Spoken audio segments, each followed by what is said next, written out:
Circular netting, round 1, creating a grommet. Fill the netting needle or shuttle. Make a slip knot about 1 yard from the end of the thread.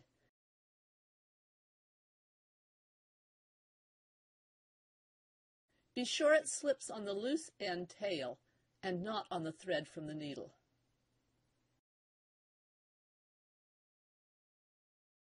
Attach the loop formed by the slip knot to a tension device.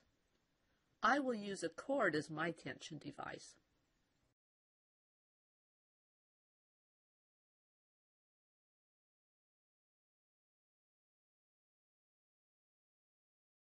Using the mesh stick called for in round 1 of the instructions, net over both strands of the loop formed by the slip knot.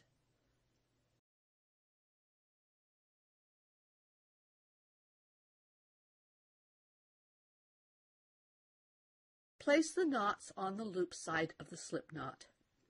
Getting the first knot located properly can be a challenge.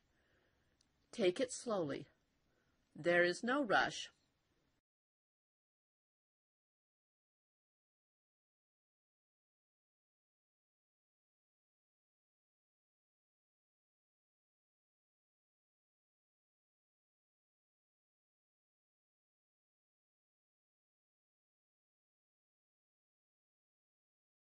Once the first knot has been tied next to the slip knot, the others will follow more easily.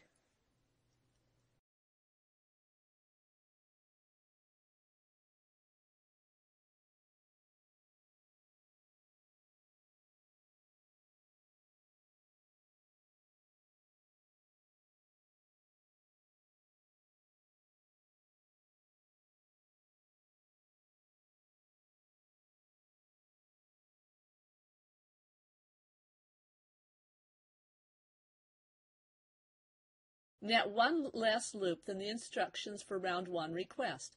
For example, if the pattern calls for 12 loops, net 11.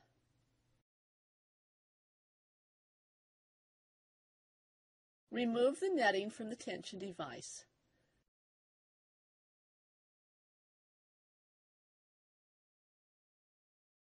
Put the loose end tail through the loop formed by the slip knot.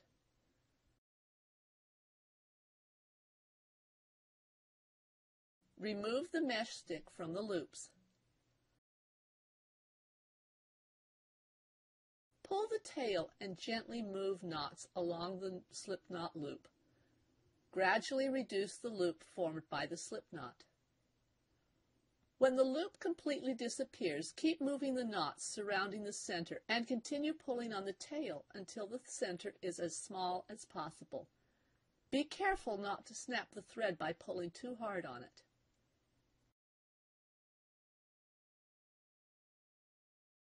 Now tie the tail to the thread on the netting needle with an overhand knot.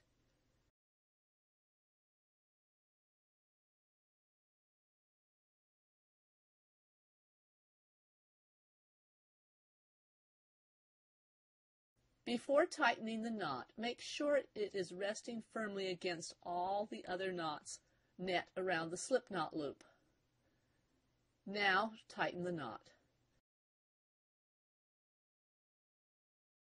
A grommet has been formed. Put a small crochet hook through the center of the grommet from the back to the front.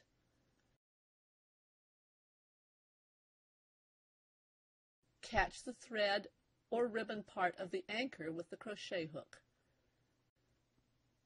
Pull the thread or ribbon part of the anchor through the center of the grommet so the bead or button fits snugly against the grommet.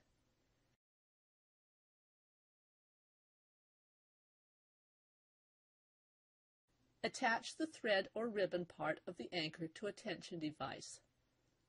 There is only one step left to complete round 1, and that is the formation of the final loop in the round.